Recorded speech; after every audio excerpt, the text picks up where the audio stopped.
नमस्ते, राम राम। कैसे हैं आप सब। आज की वीडियो का टॉपिक है the refractive index. Refractive index के बारे में हम बात करेंगे। लॉ ऑफ रिफ्रैक्शन तो आप लोगों ने पढ़ा ही होगा, जिसके अंदर हम ये पढ़ते हैं कि लाइट ट्रेवल्स, जब एक मीडियम से दूसरे मीडियम में लाइट ट्रेवल करती है तो वो थोड़ा सा बेंड हो जाती है। ठीक है, क्योंकि लाइट जो है हमेशा स्ट्रेट लाइन में ट्रेवल करती है। ये तो हम सबको पता है कि light always travels in a straight line.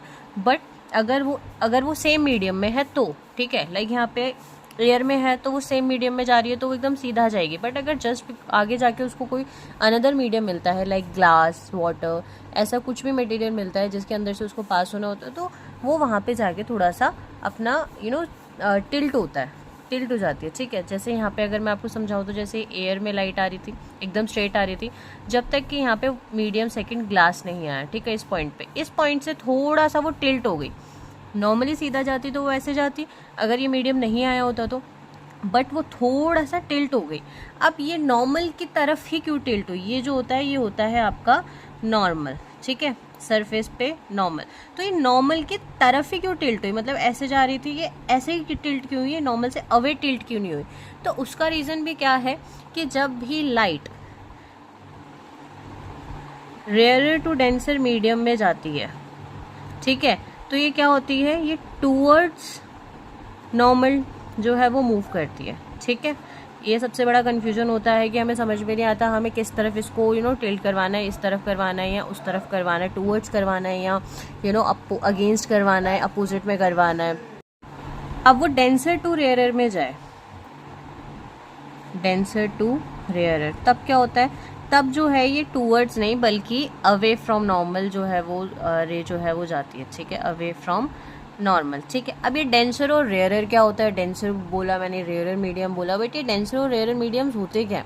तो डेंसर और रेयरर मीडियम होता है, मतलब जैसे रेयरर में हम लेंगे एयर को, क्योंकि इसके अंदर आपको पता है कि पार्टिकल्स बहुत दूर दूर होते हैं तो लाइट को ट्रेवल करने में बहुत इजी होता है, उसको कोई भी बीच में प्रॉब्लम नहीं क्रिएट होती है उसके, वो एकदम सीधा ट्रेवल कर जाती है, कोई दिक्कत नहीं आती उसको। बट डेंसर मीडियम में आप लोगे, जैसे वाटर हो गया, ठीक है, ग्लास हो गया, ये डेंसर मीडियम में आते हैं। क्यों? क्योंकि इनके पार्टिकल्स जो होते हैं वो बहुत पास पास होते हैं और मतलब एज कम्पेयर टू एयर, तो लाइट को थोड़ा सा प्रॉब्लम होता है ट्रैवल करने में। ठीक है, तो इसीलिए डेंसर मीडियम है। तो डेंसर मीडियम में स्पीड भी जो है ना लाइट की, वो कम हो जाती है as compare to rarer medium. तो लाइट की जो स्पीड है वैक्यूम में कह लो, या हम जो एयर की कंसीडर करते हैं वो ऑलमोस्ट वैक्यूम के बराबर ही कंसीडर करते हैं, तो वो जो होती है वो ज़्यादा होती है एयर में, बल्कि डेंसर मीडियम्स में लाइट की स्पीड जो है वो कम होती है। ठीक है, तो जो हम यहाँ पे रिफ्रैक्टिव इंडेक्स पढ़ रहे हैं, रिफ्रैक्टिव इंडेक्स को जो है वो या तो एन से डिनोट किया जाता है या आप म्यू से भी डिनोट कर सकते हो। ठीक है, तो जो रिफ्रैक्टिव इंडेक्स है वो बेसिकली है क्या? वो यही है, इसी बात को हमें पढ़ना होता है कि जैसे एक मीडियम से दूसरे मीडियम में जब लाइट ने ट्रैवल करा है, ठीक है, तो वो कितना, मतलब वो उसको बेंड होना पड़ा है, या मान लो उसको कितना अपने डायरेक्शन को चेंज करना पड़ा है, या कितना वो स्लो हो गई है, इस चीज़ को हम बोलते हैं रिफ्रैक्टिव इंडेक्स। ठीक है, तो जब भी हम एक मीडियम से दूसरे मीडियम में लाइट का रिफ्रैक्टिव इंडेक्स निकालते हैं तो बेसिकली हम ये चेक करते हैं कि उसकी ऑप्टिकल डेंसिटी क्या है। ठीक है, ऑप्टिकल डेंसिटी का मतलब होता है कि हम लाइट की ही डेंसिटी चेक करते हैं कि जब वो एक मीडियम से दूसरे मीडियम में जा रही है तो क्या है, मतलब जब वो एयर टू ग्लास में जा रही है तो उसकी ऑप्टिकल डेंसिटी क्या है, ग्लास टू एयर में जा रही है तब ऑप्टिकल डेंसिटी क्या है, हम बेसिकली यही इसमें चेक करते हैं। ठीक है, तो जैसा कि मैंने कहा कि स्पीड ऑफ द लाइट जो होती है वो रेयरर में ज़्यादा होती है, डेंसर में कम होती है, तो हम ये मानेंगे कि जो मीडियम जितना, मतलब अगर डेंसिटी ज़्यादा होगी तो स्पीड ऑफ द लाइट कम होगी। ठीक है, तो जो अगर मान लो डेंसिटी है ये अगर ज़्यादा है तो स्पीड ऑफ द लाइट क्या होगी? अगर इसको आपने ज़्यादा करा तो जो स्पीड ऑफ द लाइट है वो कम होगी। ठीक है, और अगर जो डेंसिटी आई है वो आपकी कम आई है, दैट मीन्स उसके अंदर स्पीड ऑफ द लाइट क्या है? ज़्यादा है। इनका इन्वर्स रिलेशन होता है आपस में। Optical density is inversely related to the speed of the light. तो हम ये बात यहाँ से बोल सकते हैं कि optical density is inversely proportional to the light of, मतलब स्पीड ऑफ लाइट। ठीक है, इस चीज़ से आप न्यूमेरिकल भी एक इसमें सॉल्व कर सकते हो, क्योंकि आपको क्या है, अलग अलग रिफ्लेक्टिव इंडेक्स दे देगा कि रिफ्लेक्टिव इंडेक्स ऑफ वाटर इतना है, ग्लास इतना है, एयर इतना है, तो आप बताओ स्पीड ऑफ लाइट किस में ज़्यादा होगी। तो इनवर्स रिलेशन है ना, जिसकी स्पीड ऑफ लाइट जो मतलब जिसमें ऑप्टिकल डेंसिटी सबसे कम होगी उसमें स्पीड ऑफ लाइट सबसे ज़्यादा होगी, क्योंकि इनवर्स रिलेशन है। तो आपको ये क्वेश्चन को हेल्प करने में ये वाला फॉर्मूला बहुत ऐसे क्वेश्चन को सॉल्व करने में बहुत हेल्प करेगा। ठीक है, अब हम ये पता करते हैं कि ऑप्टिकल डेंसिटी बेसिकली फाइंड कैसे की जाती है।